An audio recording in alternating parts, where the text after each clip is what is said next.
Telugu capital భక్తి టీవీకి స్వాగతం సుస్వాగతం. నేను శ్రీలక్ష్మి.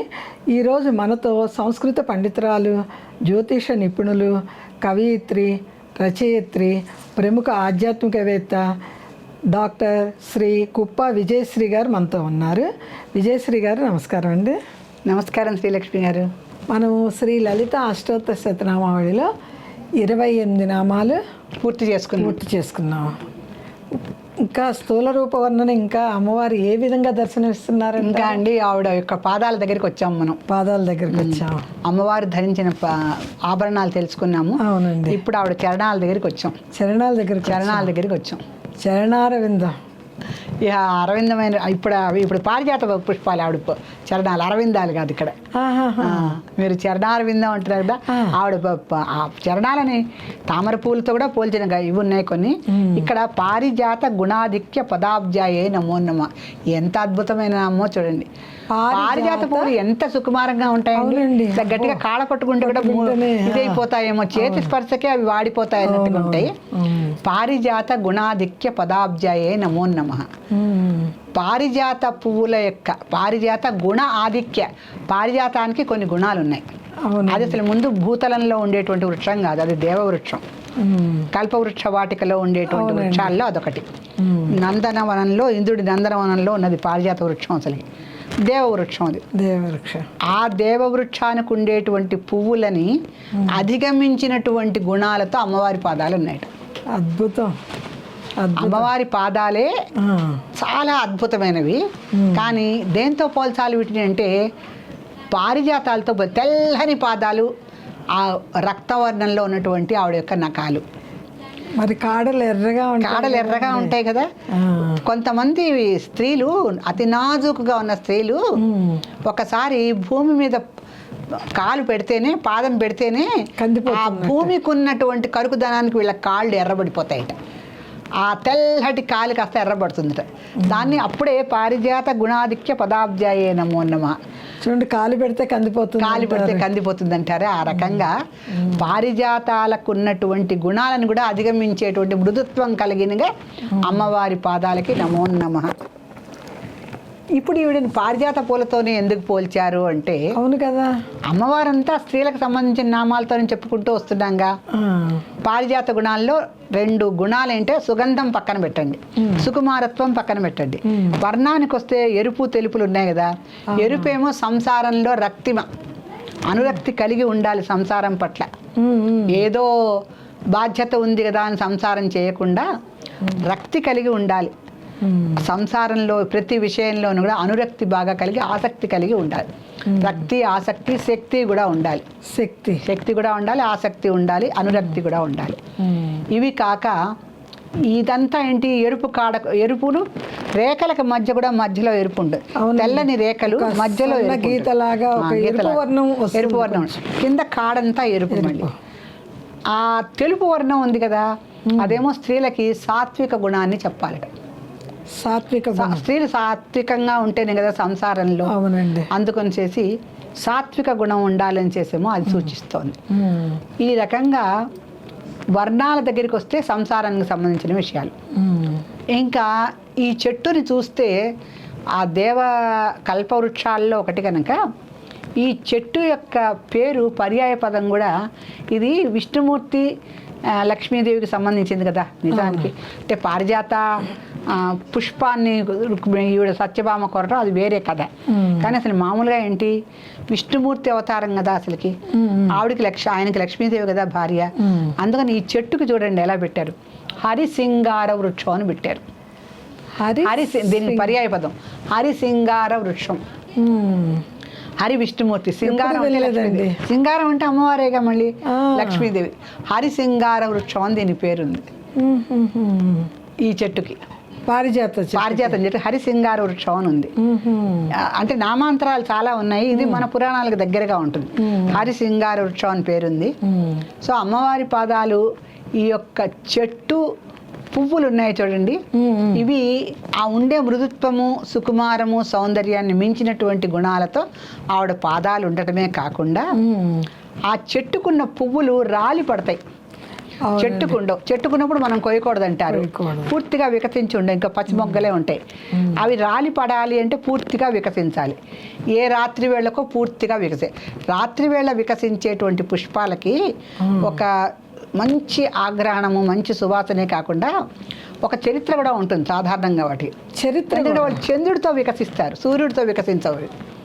ఈ తామర పూలు ఇవన్నీ కూడా పగటిపూట వికసిస్తాయి, కానీ రాత్రిపూట వికసించే పుష్పాలకి అధికమైనటువంటి సువాసన. మన జాజి పూలు, మల్లి పూలు, ఇప్పుడు ఈ పారిజాతాలు ఇవన్నీ అంటే రాత్రిపూట వికసిస్తాయి, చాలా సువాసన. అదేంటంటే చంద్రుడి సహాయంతో తీసుకున్నటువంటి విషయాలు కనుక ఆ చంద్రుడిలో ఉన్న నునుపు, తెలుపు, కాంతి, సౌందర్యం అన్నీ ఆ పుష్పాలకు ఉంటుంది. చంద్ర సహాయంతో వికసిస్తున్నాయిగా. సున్నితత్వం ఇవన్నిటినీ అధిగమించినటువంటి పాదాలు అమ్మవారివి. అద్భుతం. ఇంకొకటి ఏమిటి, శుక్రవారం రోజున ఈ పారిజాత పూలతో ఎవరైతే హరిసింగార వృక్షం కదా, ఈ లక్ష్మీనారాయణలను పూజ చేస్తారో, లక్ష్మీనారాయణ అంటే మళ్ళీ ఈవిడ అంశేగా, అంతే శ్రీమాత అంశలే కదా వాళ్ళు కూడా. ఎవరైతే పూజ చేస్తారో ఈ పారిజాత వృక్షం నుంచి పూలు ఎలా కింద రాలిపడ్డాయో వాళ్ళు చేసిన పాపకర్మలన్నీ అలా రాలి కింద పడతాయి. అంత విశేషం ఉంది ఈ పూలకి. ఆ నామంలో కూడా అంత గూఢార్థం. గుణాధిక్య పదాబ్జాయే నమో నమ. ఆ పారిజాత గుణమే అది, ఊరికే సౌందర్యము సుకుమారమే కాదు.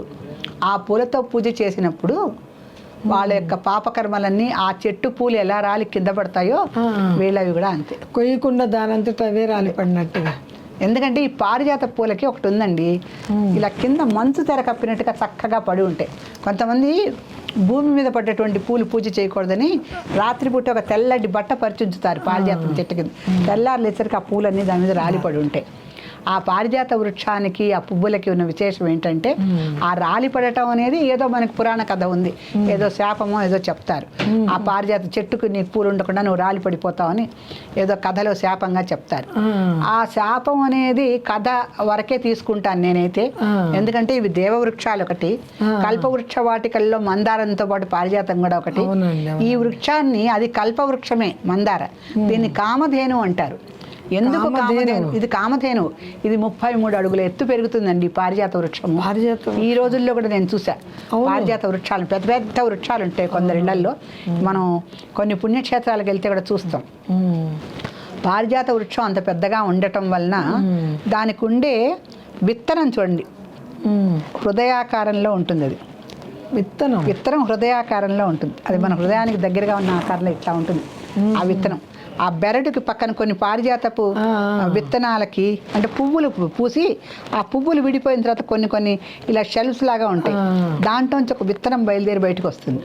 పారిజాత విత్తనాలు అవి మెడిసినల్గా చాలా ఉపయోగం వాటితో.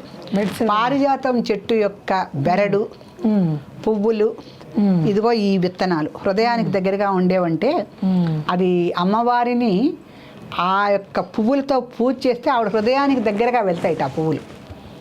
అందుకని హృదయాకారంలో ఉన్నటువంటి విత్తనాలు కూడా ఆ చెట్టుకే ఉంటాయి.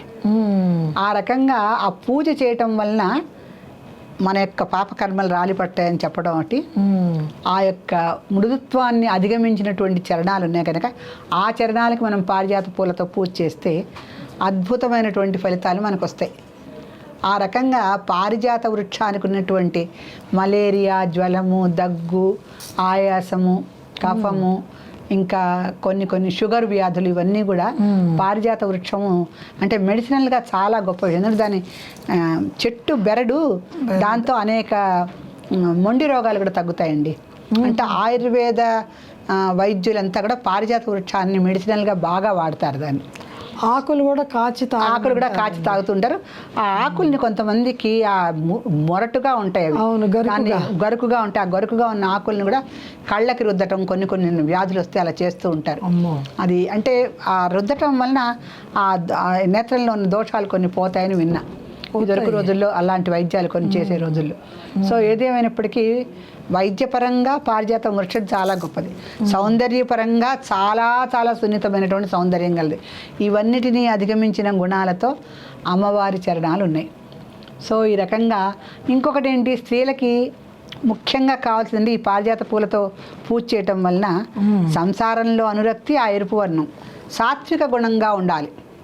సాత్విక గుణంగా ఉండ స్థైన్య సౌమ్య అయిన మహాన్ ఒక నామం వస్తుంది లక్ష్మీ సైన్య సౌమ్య ఆయన లక్ష్మీ అష్టోత్తరంలో వస్తుంది. అంటే లక్ష్మీదేవి ఈవిడ అంశే కనుక ఈవిడికి వింజామరలు వీస్తూ ఉంటుంది కదా లక్ష్మీదేవి. సచామర రమావాణి సవ్య దక్షిణ సేవిత. ఆ అమ్మవారు లక్ష్మీదేవి అష్టోత్తరంలో ఒక నామం వస్తుంది, స్థైన్య సౌమ్య అయిన మహా. అంటే స్త్రీలందరూ సౌమ్యంగా ఉంటేనే లక్ష్మీదేవికి ఇష్టం. ఆ సౌమ్య గుణము ఇక్కడ తెలుపులో చెప్తున్నాను, సాత్విక గుణం. లక్ష్మీదేవికి పారిజాత పూలు అంటే చాలా ఇష్టం, ఎందుకంటే ఆవిడవే కదా వాళ్ళ భర్తకు ప్రత్యేకించి తీసుకొచ్చి పెట్టాడు కదా ఆ చెట్టు. అందుకని ఆ సత్యభామ అయినా రుక్మిణి అయినా లక్ష్మీదేవి అయినా వీళ్ళందరూ స్త్రీ దేవతా అంశాలే కనుక ఆ స్త్రీలకి ఆ పువ్వుల పట్ల అంత మక్కువ ఉంటుంది కనుక వాళ్ళు ఆ పువ్వులో ఉన్నటువంటి విశేషణాలని వాళ్ళ జీవనానికి కూడా అన్వయించుకుంటారు. అందుకని సంసారంలో అనురక్తే కాకుండా సాత్విక గుణం కూడా ఉండాలనేటువంటి సూచన. ఇది లక్ష్మీ అష్టోత్తరంలో కూడా మనకి సౌమ్య అయిన మహాన్ వస్తుంది. అది స్త్రైన్య అంటే స్త్రీలకి, స్త్రైన్యం అనేది స్త్రీ పరంగా వచ్చిన శబ్దం. స్త్రీలందరూ సౌమ్యంగా ఉంటే మనకి కార్తీక పురాణం కథలన్నీ కూడా వస్తుంది. స్త్రీలు ఎంత పని చేసుకున్నా ఇంట్లో సౌమ్యంగా ఉండకపోతే అవన్నీ కూడా ఆ నెగిటివ్ వైబ్రేషన్స్ వెళ్ళిపోతాయి. మనం గట్టిగా అరిచిన అరుపులు మనకి పట్టి పెట్టుకున్న నీళ్ళకు కూడా అంటుతాయిట. ఇక పాలు కూరగాయలు వండుకున్న పదార్థాలకు చెప్పనే అక్కర్లా. అమ్మ బాబోయ్, స్త్రీ యొక్క కోపానికి అంత శక్తి ఉందండి. మనం గట్టిగా అరిచిన మీరు పెద్ద పెద్ద ఈ ఆర్ట్ ఆఫ్ లివింగ్ రవిశంకర్ గారు మనకి గురువులు వీళ్ళంతా ఉన్నారు కదా, జగద్గురువులు వీళ్ళంతా ఎవరిని అడిగినా ఈ విషయం చెప్తారు. అంటే స్త్రీలు సౌమ్యంగా ఉండటానికి చాలా కష్టపడాల్సి వస్తుంది. సంసార భారాన్నంతా మోసి వాళ్ళు సహనం కోల్పోతారు ఒకసారి. ఆ సమయంలో వాళ్ళు గట్టిగా అరిచినప్పుడు కూడా వాళ్ళకి పాపం సహనం ఉండాలనే చెప్తారు. ఒక్కసారి స్త్రీ గట్టిగా ఇంట్లో అరిస్తే ఆ యొక్క నెగిటివ్ వైబ్రేషన్స్ అన్నీ ఇంట్లో ప్రతి పదార్థానికి పడతాయి. నెగిటివ్ వైబ్రేషన్ ఉన్న పదార్థాలు తింటే ఆ సంసారం అంత సాగుద్ది. అందుకే ఆడవాళ్ళు అరవకూడదు అంటారు.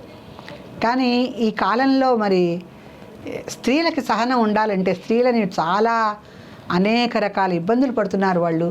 వాళ్ళ కోపాన్ని బయటికి చెప్పుకోకపోతే వాళ్ళకి ఉండలేరు అని. అలాంటప్పుడు సౌమ్యంగా ఉండటం కూడా కష్టమే. కానీ ఇది పురాణ కథ కనుక ఆ కాలంలో అట్లా ఉన్నారు కనుక ఈ కాలంలో కూడా ప్రయత్నించి కొంతవరకు ఉండటమే. 100% ఎవరు ఉండలేరు. సో ఆ రకంగా పారిజాత గుణాధిక్య పదాబ్జాయ నమో నమఃలో స్త్రీలకు సంబంధించిన విషయాలు, ఔషధానికి సంబంధించిన విషయాలు, దేవతాపరంగా ఉన్నటువంటి విషయాలు అన్నీ కూడా అమ్మవారు మనకు సూచిస్తూ ఈ నామంలో ఉందండి. శ్రీమాత్రే నమః.